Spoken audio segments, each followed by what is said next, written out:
আজি অনুষ্ঠিত হৈ যোৱা ADI গ্ৰেড 3 এক্সামৰ মেমৰি বেছ কেইটামান প্ৰশ্ন আলোচনা আগবঢ়া হ'ল। আপোনালোকে প্ৰশ্নসমূহ মিলাই চাব আৰু যদি কিবা সংযোগ কৰাব আছে তেনেহ'লে কমেণ্ট বক্সত জনাব। এটা প্ৰশ্ন আছিলে ৰংবং তেৰাঙৰ গ্ৰন্থখন, সেইখন হ'ব ৰং মিহিৰ হাঁহি। আৰু এখন প্ৰশ্ন আছিলে জালিয়ানৱালা ক'ত অৱস্থিত, এইটো হ'ব পঞ্জাৱ। নেক্সট আৰু এটা প্ৰশ্ন আছিলে শংকৰদেৱৰ বুঢ়ীমাকৰ নাম কি, খেৰসুঁতি হ'ব এইটো। আৰু এটা প্ৰশ্ন আছিলে 1 জানুৱাৰী 2024 অনুসৰি আমেৰিকাৰ ৰাষ্ট্ৰপতি কোন, এইটো হৈছে জো বাইডেন। নেক্সট আৰু এটা প্ৰশ্ন আছিলে শান্তশিষ্ট সুস্থপুষ্ট কাৰ আছিল, এইখন হৈছে ভৱেন্দ্ৰনাথ শইকীয়াৰ। নেক্সট ৰঞ্জু হাজৰিকাৰ প্ৰকৃত নাম কি, এইটো হ'ব কমল চন্দ্ৰ হাজৰিকা। আৰু এটা প্ৰশ্ন 1 জানুৱাৰী 2024 অনুসৰি ভাৰতৰ উপৰাষ্ট্ৰপতি কোন, এইটো জগদীপ ধনখৰ। আৰু এটা হৈছে ৰাজ্যসভাৰ অধ্যক্ষ কোন, এইটো হৈছে উপৰাষ্ট্ৰপতি। নেক্সট আৰু হৈছে নীতি আয়োগৰ অধ্যক্ষ কোন, এইখনৰ উত্তৰ হ'ব প্ৰধানমন্ত্ৰী। আৰু এটা প্ৰশ্ন আছিলে আজি দেওবাৰ হ'লে 92 দিন পিছত কি বাৰ হ'ব, এইটো হয়তো আপোনাৰ হাতেৰে হৰণ দিলে এটিকে ওলাব আপোনাৰ যিটো বাকী এক থাকিব, অৰ্থাৎ দেওবাৰলৈ 1 প্লাছ কৰিলে সোমবাৰ হ'ব এইটো। নেক্সট নুমলীগড় তেল শোধনাগাৰ কোনখন জিলাত অৱস্থিত, এইটো হ'ব গোলাঘাট। আৰু এখন টকলাই চাহ গৱেষণা ক'ত অৱস্থিত, এইটো শুদ্ধ অপচনটো হ'ব যোৰহাট। কোনখন দেশৰ লগত অসমে সীমা ভাগ বাতৰা কৰে, এইটো অসমৰ সীমা ভাগ বাতৰা কৰা দেশ দুখন হৈছে বাংলাদেশ আৰু ভূটান। তাৰপিছত আৰু এখন প্ৰশ্ন অসমৰ শেষ ৰাজধানী ক'ত আছিল, এইটো হ'ব যোৰহাট। আৰু এটা অপশ্যন আছিলে যে কোনটো অমিল, সেইটো বাছনি কৰিব দিছিলে, এইটো শুদ্ধ অপশ্যনটো বাদুলি হ'ব। তাৰপিছত এটা আছিল যে কোনটো বাঁহেৰে তৈয়াৰ কৰা, এইটো শুদ্ধ অপশ্যনটো হ'ব টকা। ভাৰতৰ ৰাষ্ট্ৰপতিক কোনে শপত বাক্য পাঠ কৰোৱা, এইটো শুদ্ধ অপশ্যন হ'ব মুখ্য ন্যায়াধীশ, উচ্চতম ন্যায়ালয়ৰ মুখ্য ন্যায়াধীশে। ভাৰতৰ দক্ষিণৰ ৰাষ্ট্ৰ, এইটো কি হ'ব গুজৰাট, অপশ্যনটো শুদ্ধ হ'ব। আৰু এটা আছিলে যে চিলভাৰৰ ৰাসায়নিক সংকেত কি হ'ব, এইটো চিলভাৰৰ ৰাসায়নিক সংকেত হ'ব AG। আৰু এটা আছিলে full form of DAY, Deendayal Antyodaya Yojana. আৰু এটা হৈছে কুল্লু দছেৰা কোনখন ৰাজ্যৰ, এইটো হিমাচল প্ৰদেশ হ'ব।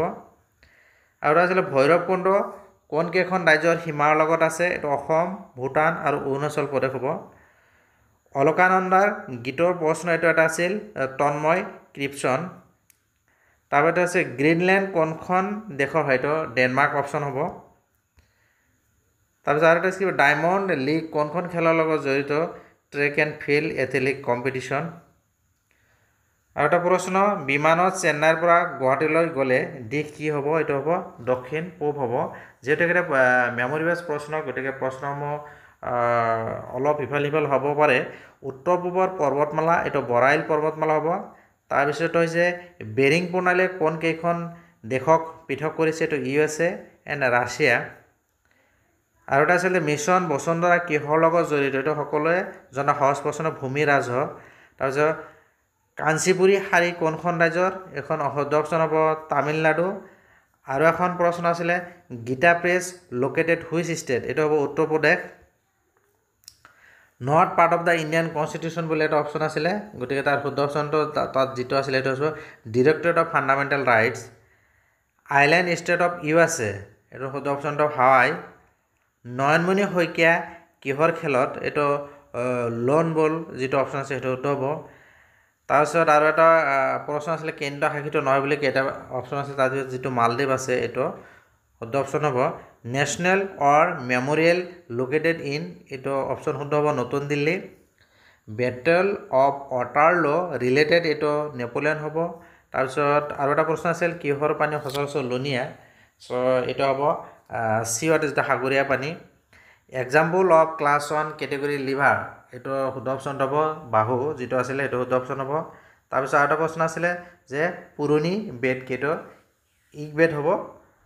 লায়ন অফ মহীশূৰ কোন হয়, এইটো কোন হ'ব টিপু চুলতান, যিটো অপশ্যন আছে সেইটো শুদ্ধ হ'ব।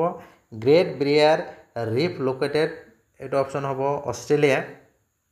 নৰ্থ চেণ্ট্ৰেল আৰ্ম ফ'ৰ্চ, এইটো এটা অপশ্যন আছিলে, এইটো হ'ব ICG, যিটো সেইটো অপশ্যন শুদ্ধ হ'ব। আৰু PS 5.0 অৰ্থাৎ PS 7তকৈ কম হ'লে এইটো এচিডিক হ'ব, চ' এইটো অপশ্যনটো আমলিক বাই চিত যিটো অপশ্যন সেইটো শুদ্ধ হ'ব আৰু এটা কুৱেশ্যন আছিলে যে ক'ত সাগৰীয় উপকূল নাই এইটো কি হ'ব আফগানিস্তান অপশ্যনটো শুদ্ধ হ'ব নেক্সট আৰু এটা প্ৰশ্ন আছিলে কৰ্কট ক্ৰান্তি বিষুৱ ৰেখা আৰু মকৰ ক্ৰান্তি পাৰ হৈছিল এইটো অপশ্যন হ'ব যিটো আফ্ৰিকা আছে সেইটো অপশ্যন হ'ব